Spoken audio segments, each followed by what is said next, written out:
Alright guys, this is Jacob from Wager Me This. I got a $300 bankroll here. Like I said in one of my last videos, my talk videos, I'm going to start back with some low roller stuff because I got away from that and I need to get back to that because that's what most of the people that watch are in that category. And I need to be catering to them as well. So here we go. $300 here.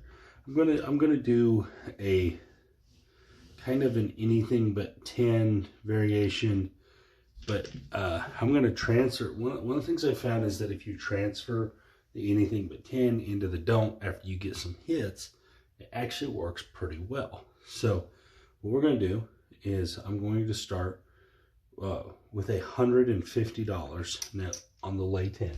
Now I know this is crazy for a $300 bankroll, so this takes some guts.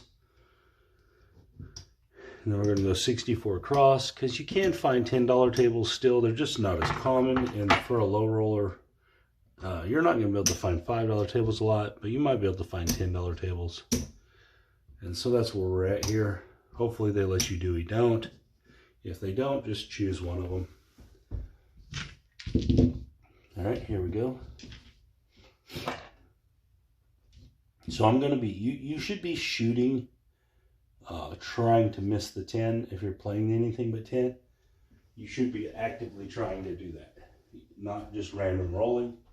All right, so here we go. I'm going to shoot the knuckleball and I'm working. And there's a come up 7. I don't know what this exactly works out to, so we'll have to do the math. So 150 is 75. All right, 75, that's going to be -3 on the VIG. Get 2 back. And then we have 54. So 55, 65, 75. So it's actually a $18 winner. Not bad. On the 7, $18 winner. Pretty good deal.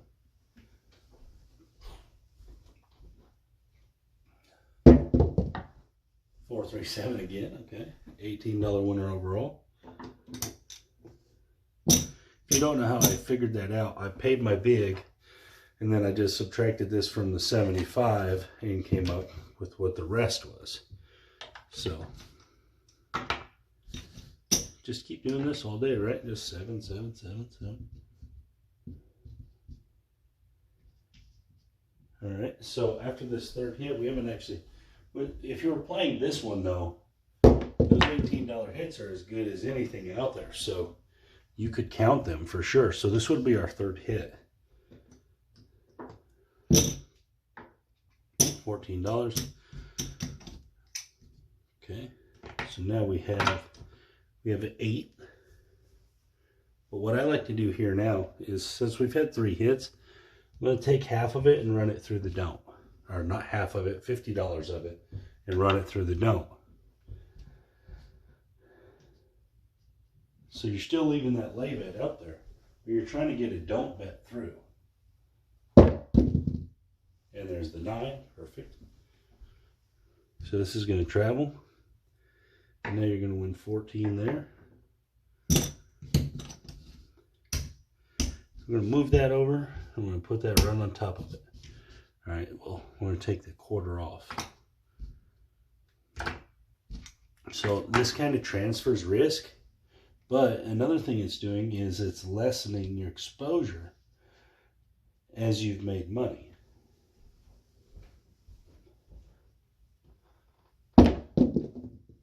$527, okay, so perfect. So at this point, we're going to lose all these. But we're going to make 50 on there, 50 on their odds. Rack it all up, start over. All right, so let's go 150.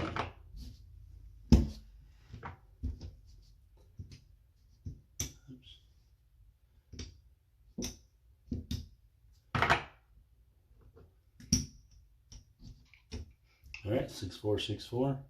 So again, we're going to get 3 hits in. And the reason 3 hits in is because that gives you a little bit of leeway to play through the dome. That way, if you roll a 7 right there, you've kind of covered it with the hits. All right, $14 winner. You know, if you roll a 7 when you're in the dome, because you're going to lose some money there. So it helps you. You've kind of covered some hits. I'm going to show a little variation of it this time. If we can get it through here. All right, there's an $18 winner on the hard 4. I'm going to drop $2 for 20. That's hit number 2. Again, when you're playing anything but 10, you should not randomly roll it. You should be actively trying to miss the 10 if you can. And there's a 7. Okay, this is still going to count as a hit because it pays $18 overall. Okay.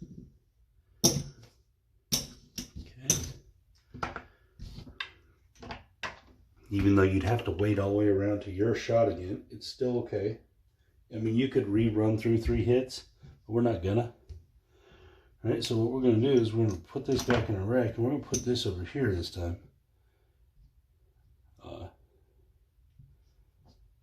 For the $50, and I'll show you why.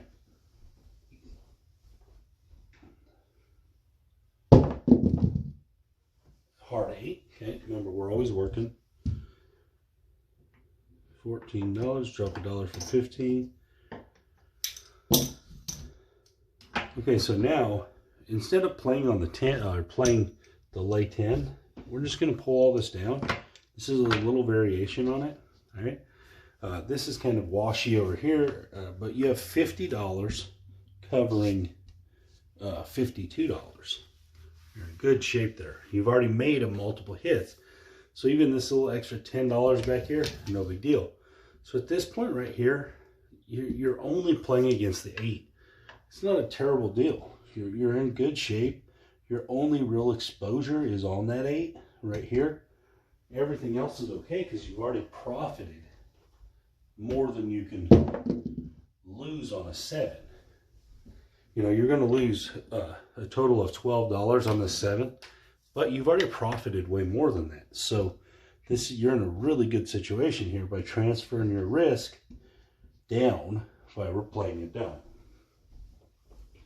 So this actually works very well for the anything but 10. All right, there's a hard 4. When you transfer your risk down like this, $20. Here we go. 6-4, 6-4. I'm just rolling knuckleball. It's actually rolling very well. I'm still rolling it even though I have an 8. If you have a different way to miss the 8, that's fine. I'm basically practicing my knuckle throw here. 4-1-5. Drop $1 for 15. Here we go. And we're just going to move on. And we're going to roll until either that 8 hits or 7 hits. At which point we'll reevaluate what we're doing. And there's our 7. 4-3-7 right there. So this basically worked out perfect. We got a couple more hits. And we're going to get almost all our money back. Right here. 50 pays there, and rack it up. Let's see where we're at. Okay, not bad at all.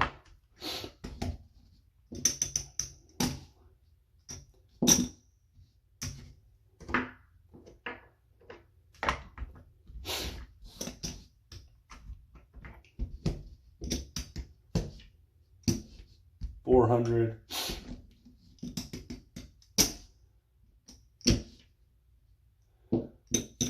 $89. So we're up $189. Pretty quick. That probably would have been about 40 minutes to an hour at the table though. But still pretty quick. That's not bad at all. $180 an hour is pretty good wages. But this just that transfer of risk helps, even though we never got knocked off. But if we would have got knocked off the 8, it would have been a lot cheaper at $50 than getting knocked off at the 10 at $150. So that's kind of the idea behind transferring from the lay bet to the don't bet as you're going through, and you're using profit to kind of buffer that transition. That way, if you do happen to roll a 7 or an 11 when you're on the don't, you just start the process over, go 3 more hits, and then try it again. We didn't see that thing here. I'll try to run this again.